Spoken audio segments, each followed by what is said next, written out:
So I waited skippily. Time for another homework review. As usual, I've put things in black rectangles that were on our grammar quiz and things in red rectangles that I noticed were mistranslated often. Okay, so let's dive right in. We've got this silly story that's really just all named after this one slave who's going to get in trouble, and we hadn't even met him yet in the story. So let's see if he shows up. Pueri puelaique in prima ordine stabant in donum sum salutabant. Remember that what you need to be doing every time you approach a sentence is finding your subject and verb, okay? If the sentence isn't making sense or you're not sure about it, the first thing you should do is find subject verb, translate that, then everything else usually falls into place. Pueri puelaique, are those our subjects? Well, do they have nominative endings? Yeah, they do. Okay. E is a masculine nominative plural. I a feminine plural nominative. So the boys and the girls stabant were standing. That's the kernel. That's the core of our sentence there. The boys and the girls were standing in the first row in prima ordine. Okay, so the boys and the girls were standing in the front row, in the first row. Now, if you went on and went, and their master greeted them, which is what a lot of you did, then that's wrong. Because dominum is not nominative. Again, if you're going to make something the subject, look at it. Is that in the nominative? So many of you just go with whatever's first. Can't do that. You need to look at it a little more closely than that. Okay. Another thing to check for is, are you adding words? So when you translate it that way, almost all of you had to say something like, and their master greeted them, because just their master greeted sounds incomplete. Well, there's no them, so you're adding stuff because it's translated incorrectly. So you're having to add more words that aren't there. So the boys and the girls were staying in the front row, and they were greeting their master. Salve, Domine, inquit loquax. Salve, Domine, inquit anti-loquax. Okay, let's talk about pueris real quick. A lot of you said like twin boys stabant. Twin boys were standing something, right? But look at pueris and gamini. They don't go together. They don't have the same ending. Okay? And even if they, looked the same, they're not in the same case. Gamini is second declension. Pueris is second declension. Gamini's nominative. Pueris is not nominative. This was on your quiz. What gender number case is it? Well, is, os, is. It's either ablative or dative. So the question is, well, which one? Okay. This is when you want to have your case uses document open and at the ready. Always. Okay, it's in the Latin toolbox there in Classroom. You can look under dative and go, hey, we don't know any dative uses, so it's unlikely he's asking about that, because he's asking a gender number case and use of case. That's what he always does. Okay, so must be ablative then. Well, let's look under the ablative uses. Sure enough, you'll see there cum puella as an example, and that means with the girl. And here this is cum pueris. So just like on that case uses document, this is an ablative of accompaniment. The twins were standing with the boys. Now, who are these boys and who are these girls? Why are there all these children around? You might be asking. There aren't. Okay. They might be 12, 13, but they're probably not. A lot of them are probably adults. So why are they being referred to as pueri and puellae? These are male and female slaves. Okay. All of these are slaves. Okay. And they're standing in rows to greet the master, but they're male and female slaves, and they're referred to as pueri and puellae.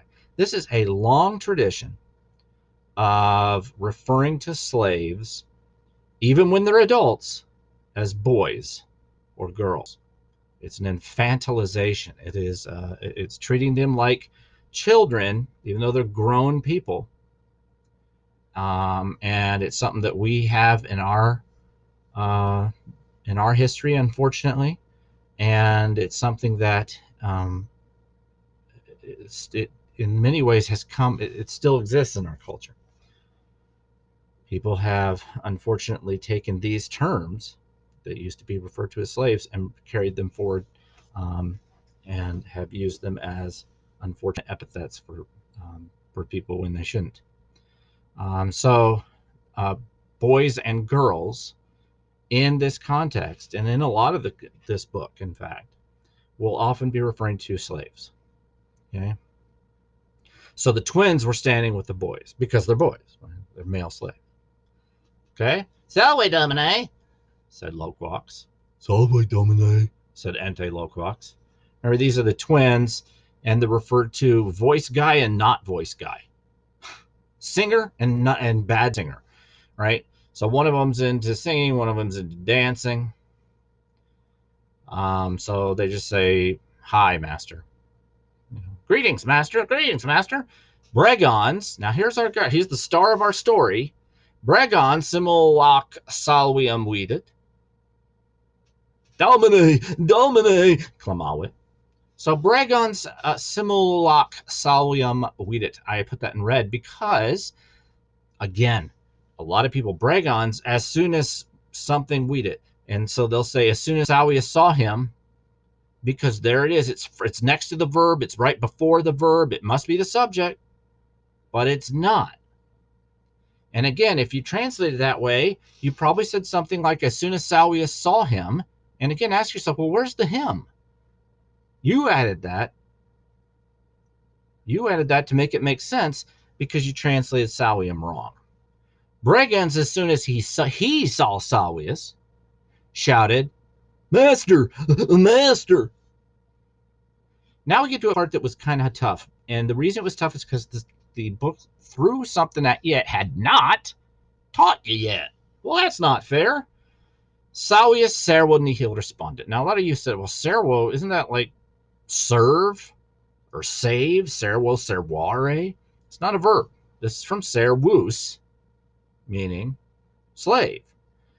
So again, if you take it subject, verb, and then see how you can make it work, then most of you were able to figure it out. So Salvius responded, nihil, nothing, servo, to the slave. That is a dative, that is an indirect object, and that is a use we're going to be learning very soon. So that is what that is. And it should be translated that way. Salvius responded nothing. Not Salvius did not respond, because that's not what it says. I mean, yeah, that's what it means. But Salvius responded nothing to the slave.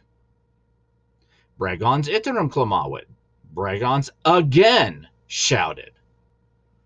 Again, be very careful when you're looking words up to be precise. So many of you look at the first few letters of a word and then look up something with the same first few letters and then get a definition and then cram it into the sentence whether it makes sense or not. So, for example, stabant, cum pueri stabant, gemini in the first sentence, in prima ordine stabant. A lot of you people just saw stabant, S-T-A, I don't know, S-T-A, and then you looked in the back, statim means immediately, at once. Okay, at once, the twins with the boys. And then you didn't have a verb. And so you're like, were. But again, then you're putting words, you're adding words. Why are you adding words? Because what you translated wasn't correct. If you find yourself adding words that aren't there in the Latin to make it make sense, it's probably wrong. Stabant is from sto stare. It is not statim, nor does it look anything like statim. You just got to be more careful in what you're looking at. You got to look at the whole word, not just the first few letters. Same thing down here with iterum. I had a lot of people trying to give me some version of Bregans shouting about a journey, because journey is iter, but journey is not iterum. So Bregans shouted again, and then this was kind of a funny mistranslation. Salvi, salvi. Now notice it's capitalized, and notice that any other beginning of a sentence is not capitalized, right? Because that's not usually the style. When we're putting Latin into sentences, we don't capitalize the first letter. That's an English thing. Salvi, salvi is not what a lot of you said was sal. You thought it was salve. So a lot of you translate this, hello, hello. which is funny and wrong. So Salwi is his name, and that why has it got that I? That's the vocative. That's what the vocative looks like. Now you see, I thought it was an E. It is. So technically, this word should be salwie, salwie, right? But anytime you have that, an IUS, the vocative just becomes a long I. You know, because if you're yelling at somebody and you're trying to vocalize a couple of different vowels, that ain't gonna last. That's never gonna last. That vowel's gonna go. Okay, we drop vowels from our language pretty easily. So Salvius, spectaconum. And I asked about both these words. Specta, most of you got this right. I was really impressed. Specta, or at least you did in the translation. We'll see about the grammar quiz. Specta is from specto spectare. Okay. You say there's no OST mustus. There's no bombas bont.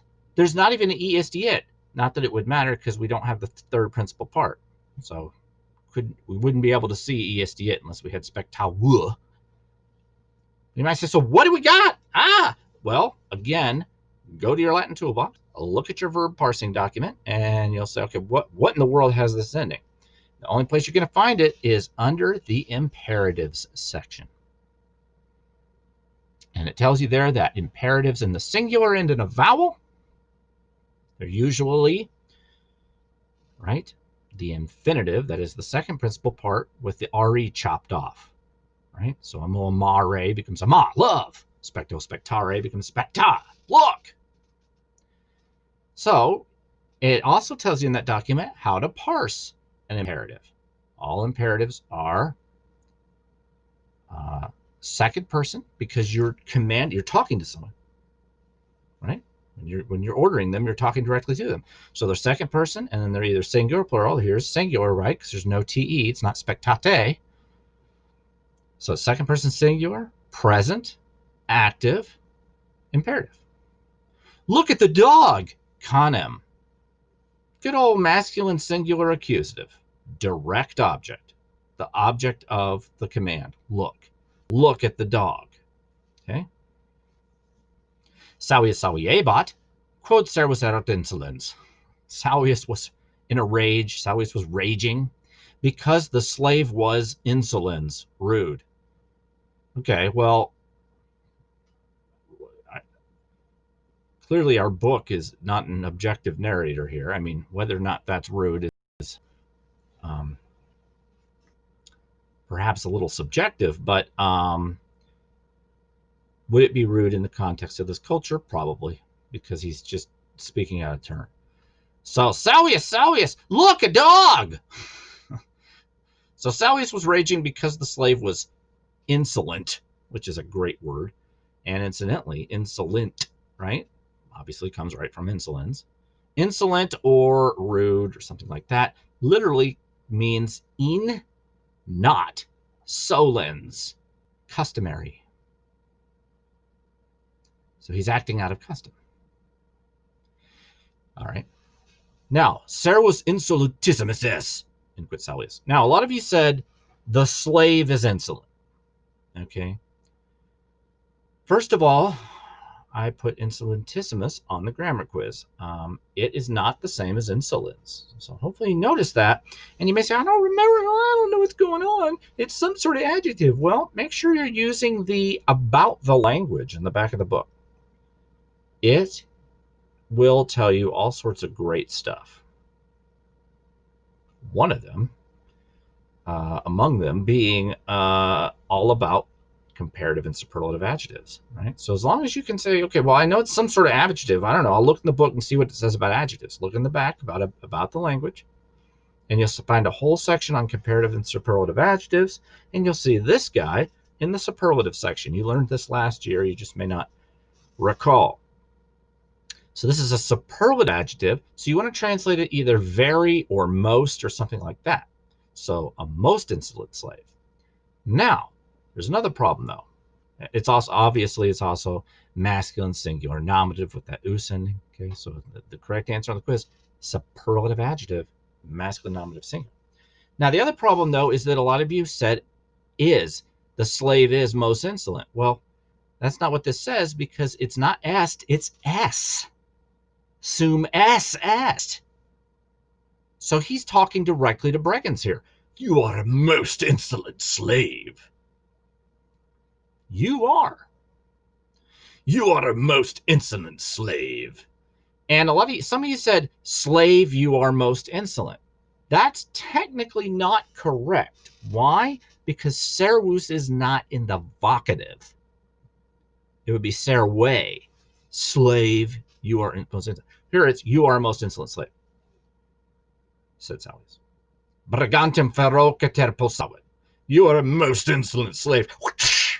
Now, here again, Bregantem is the first word in the sentence. So a lot of you said, you're a most insolent slave, said Salius, and then you had Bregans struck him fiercely. Well, first of all, again, there's no him, so you're having to add words. Secondly, you really think the slave hit him? I mean, he probably wanted to, but did he really? And second of all, the next sentence, he's going to fall to the ground. So make sure you're reading your sentence and making sure that how you're translating things makes sense in context.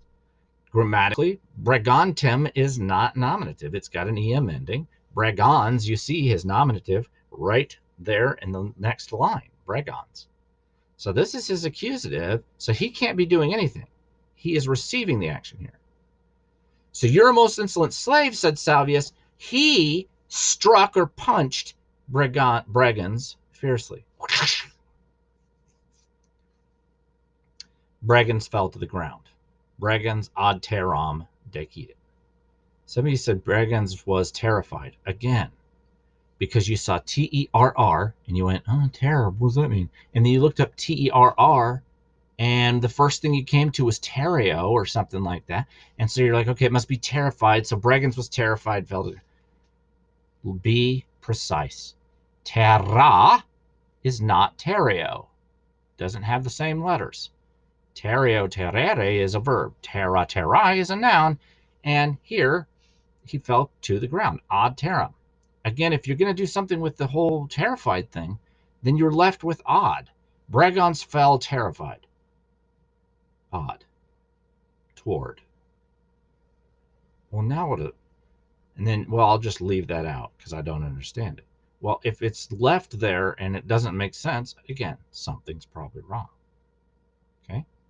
And right now, you're turning in homework that you get to correct and say, yeah, well, it's wrong, whatever. He'll take off some points. I'll watch the review video. I'll fix it. I'll get my points back. Big deal. Remember, in a couple weeks, you're going to have an exam translating in which you don't get to make corrections. And that exam and the other exams in that category are going to be worth a total of 30% of your grade. Your homework's worth 30%, but that's something you do every week. An exam is only going to come a couple times this semester. You don't want, nor can you afford, to bomb the exam because you're not learning these lessons as we go along. So make sure you're being careful. Okay? All right. Fine. He punched Bregans. Bregans fell to the ground. The canis statum ex ordine rupit. Now, I find this kind of funny now.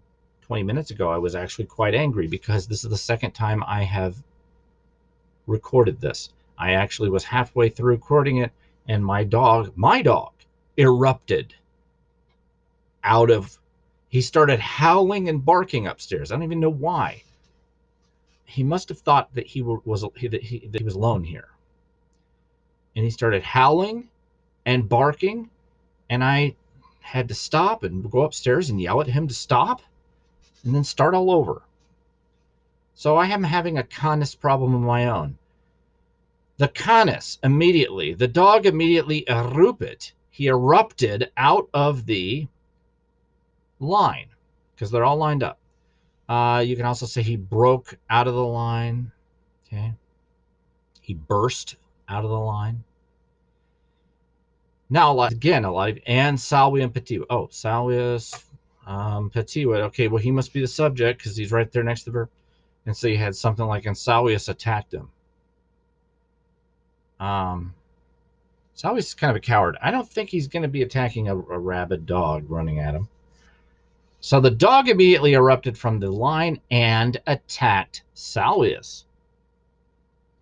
No nulli servi. No nulli means not none. In other words, some. Some slaves, eruperunt, same word, burst from the lines. And that que is an and it always goes, you always translate it before the word it's on. Okay, so canem que is translated and the dog. Okay, so they burst through the door, burst from the line, and now you don't want to put dog first here though, because dog is not the subject. So they burst out of the lines and dragged back the dog. Some of you put to drag back the dog, and you're left with an and that's not translated. So some slaves burst from their lines and dragged back the dog. Okay, we've skipped pulsawit. That's just a good old third person singular perfect active indicative. Hopefully you looked up pulso pulsare in the back, because that's what you should do when you have these grammar questions. And you saw pulso, pulsare, pulsawi. And then you looked back at this and saw, which one of those does this look like? Pulso, pulsare, or pulsawi? This one looks more like pulsawi, pulsawit. That means it's using the third principal part. And that all but eliminates every other option we have of the verbs we know except perfect, because only the perfect tense uses that third principal part. At least only the perfect tense. That's the only verb we know so far that uses the third principal part. So you already should know it's perfect. We know we only have active. We know if we're dealing with a good old-fashioned verb with an ending that we're probably in the indicative. So this is a perfect active indicative, and it's just a third-person singular. Okay, Sowius postquam se recipit. Don't say after recovering. Okay, say recipio, say recipere, I think is how they gloss it for you, means to recover. You want to actually translate this verb. Sowius, after he recovered, okay?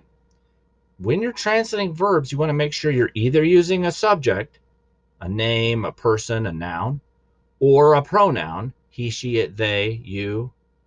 If you find that you're not using one of those, you're just finding yourself with like recovering, you're not translating it as a verb. Sowius, after he recovered, drew his sword. Oh, what's going to happen? He says after this, because we're not going to translate the rest, I want to kill that dog. And